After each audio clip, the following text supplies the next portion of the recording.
भारतीय इतिहास में राजपूतों का गौरवपूर्ण स्थान रहा है। यहाँ के रणबांकुरों ने देश, जाति, धर्म तथा स्वाधीनता की रक्षा के लिए अपने प्राणों का बलिदान देने में भी कभी संकोच नहीं किया।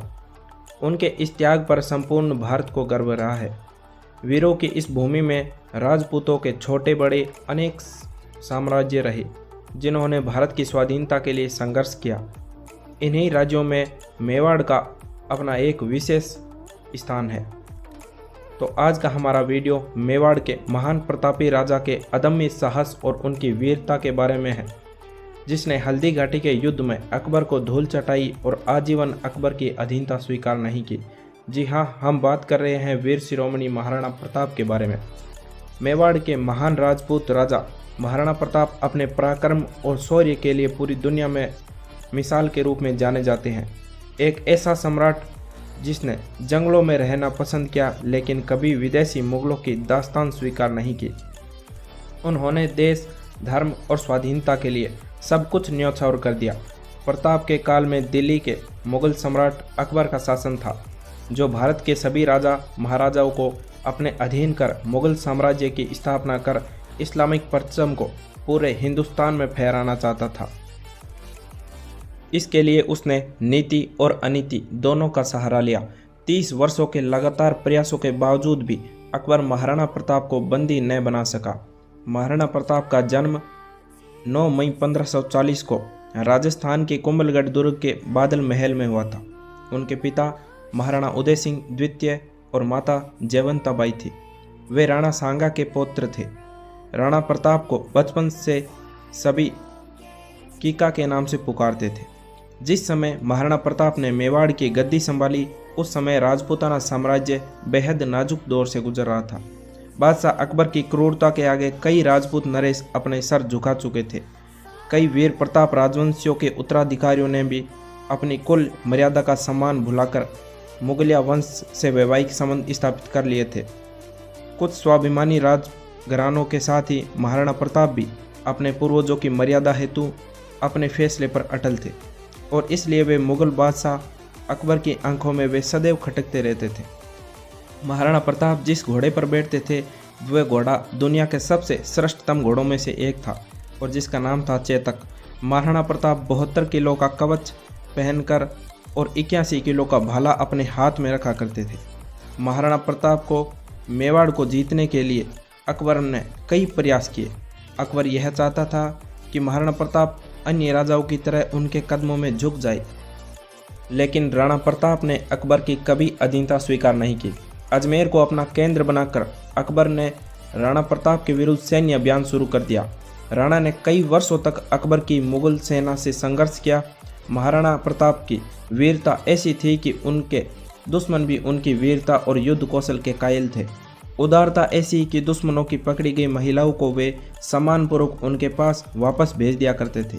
मुगल बादशाह जब राणा को पराजित करने में असमर्थ हो रहा था, तो उसने अपने सेनापति महाराजा मान सिंह को विशाल सेना के साथ डूंगरपुर और उदयपुर के शासकों को अधीनता स्वीकार करने हेतु विवश करने के लक्ष्य के साथ भेजा। मान सिंह सेना के समक्ष डूंगरपुर राज्य अधिक प्रतिरोध नहीं कर सका। इसके बाद कुंवर मान सिंह राणा प्रताप को समझाने के लिए उदयपुर पहुंचे। मान सिंह ने उन्हें अकबर की अधीनता स्वीकार करने की सलाह दी, लेकिन प्रताप ने दृढ़तापूर्वक अपनी स्वाधीनता बनाए रखने की घोषणा की और युद्ध में सामना करने की घोषणा भी कर दी। मान सिंह के उदयपुर से खाली हाथ आ जाने को बादशाह ने करारी हार के रूप में ले लिया तथा अपनी विशाल मुगलिया सेना को मान सिंह और आसफ खां के नेतृत्व में मेवाड़ पर आक्रमण के लिए भेज दिया। आखिरकार 30 मई सन 1576 को बुधवार के दिन प्रातःकाल में हल्दी घाटी के मैदान में भयंकर युद्ध छिड़ गया। मुगलों की विशाल सेना टिड्डी दल की तरह मेवाड़ भूमि पर उमड़ पड़ी। उसमें मुगल राजपूत और पठान योद्धाओं के साथ जबरदस्त तोपखाना भी था। अकबर के प्रसिद्ध सेनापति महाबत खां, आसफ खां, मानसिंह के साथ शहजादा सलीम भी उस मुगल वाहिनी का संचालन कर रहे थे, जिसकी संख्या इतिहासकार 80,000 से 1 लाख तक बताते हैं। इस युद्ध में प्रताप ने अभूतपूर्व वीरता और साहस से मुगल सेना के दांत खट्टे कर दिए और अकबर के सैकड़ों सैनिकों को मौत के घाट उतार दिया। विकट परिस्थिति में झाला सरदार मान सिंह ने उनका मुकुट और छत्र अपने सिर पर धारण कर लिया। मुगलों ने उसे ही प्रताप समझ लिया और वह उनके पीछे दौड़ पड़े। इस प्रकार उन्होंने राणा को युद्ध क्षेत्र से निकल जाने का अवसर प्रदान कर दिया। बाद में हल्दी घाटी के युद्ध में करीब 20,000 राजपूतों को साथ लेकर महाराणा प्रताप ने मुगल सरदार राजा मान सिंह के 80,000 की सेना का सामना किया। इसमें अकबर ने अपने पुत्र सलीम को युद्ध के लिए भेजा था। जहांगीर को भी मुंह की खानी पड़ी और वह भी युद्ध का मैदान छोड़कर भाग गया। बाद में सलीम ने अपनी सेना को एकत्रित कर फिर से महाराणा प्रताप पर आक्रमण किया और इस बार भयंकर युद्ध हुआ और युद्ध में महाराणा प्रताप का प्रिय घोड़ा चेतक घायल हो गया। हल्दी घाटी के इस युद्ध में राजपूतों ने बहादुरी के साथ मुगलों का मुकाबला किया, परंतु मैदानी तोपों तथा बंदूकधारियों से सुसज्जित शत्रु की विशाल सेना के सामने समूचा पराक्रम निष्फल रहा। युद्ध भूमि पर उपस्थित 22,000 राजपूत सैनिकों में से केवल 8,000 जीवित सैनिक युद्ध भूमि से किसी प्रकार बचकर निकल पाए। महाराणा प्रताप को जंगल में आश्रय लेना पड़ा। हल्दी घाटी के युद्ध के दौरान प्रताप अपने पराक्रमी चेतक पर सवार होकर पहाड़ की ओर जा रहे थे। तब उनका पीछा मुगल सेना कर रही थी। चेतक ने मुगल सेना से पीछा छुड़ाने के लिए तेज रफ्तार पकड़ ली, लेकिन रास्ते में एक पहाड़ी नाला बह रहा था। युद्ध में घायल चेतक 21 फुट चौड़े इस नाले को फुर्ती से लांघ गया, परंतु मुगल सेना उसे पार नहीं कर सकी। हालांकि चेतक इस लंबी छलांग से पूरी तरह घायल हो गया था, पर महाराणा को सही सलामत पहुंचा दिया और शहीद होकर यादों में अमर हो गया। राणा प्रताप का हल्दी घाटी के युद्ध के बाद का समय पहाड़ों और जंगलों में व्यतीत हुआ। अपनी गोरीला युद्ध नीति द्वारा उन्होंने अकबर को कई बार मात दी। महाराणा प्रताप चित्तौड़ छोड़कर जंगलों में जाकर रहने लगे। महारानी सुकुमार और सुकुमारी घास की रोटियां और जंगल के पोखरों के जल पर ही किसी प्रकार जीवन व्यतीत करने पर बाध्य हुए। अरावली की गुफाएं ही अब उनका आवास थी और शिला ही सैया थी। महाराणा प्रताप को अब अपने परिवार और छोटे छोटे बच्चों की चिंता होने लगी। मुगल चाहते थे कि महाराणा किसी भी तरह अकबर की अधीनता स्वीकार कर दीन इलाही धर्म अपना ले। इसके लिए उन्होंने महाराणा प्रताप तक कई प्रलोभन संदेश भी भिजवाए, लेकिन महाराणा प्रताप अपने निश्चय पर अडिग रहे।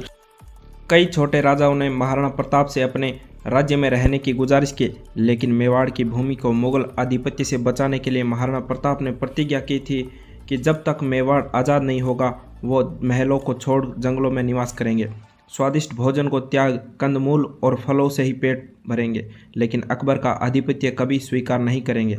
जंगल में रहकर भी महाराणा प्रताप ने भीलों की शक्ति को पहचान कर छापामार युद्ध पद्धति से अनेक बार मुगल सेना को कठिनाइयों में डाला।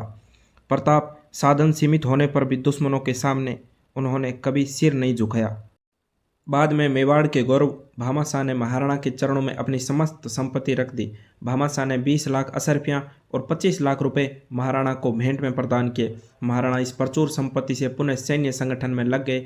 इस अनुपम सहायता से प्रोत्साहित होकर महाराणा ने अपने सैन्य बल का पुनर्गठन।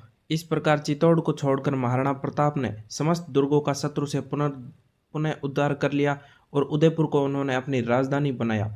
विचलित मुगलिया सेना के घटते प्रभाव और अपनी आत्मशक्ति के बूते महाराणा ने चित्तौड़गढ़ व मांडलगढ़ के अलावा संपूर्ण मेवाड़ पर अपना राज्य पुनः स्थापित कर लिया। इसके बाद मुगलों ने कई बार महाराणा प्रताप को चुनौती दी, लेकिन मुगलों को हर बार मुंह की खानी पड़ी। आखिरकार युद्ध और शिकार के दौरान लगी चोटों के वजह के कारण महाराणा प्रताप की मृत्यु 19 जनवरी सन 1597 को चावंड में हो गई।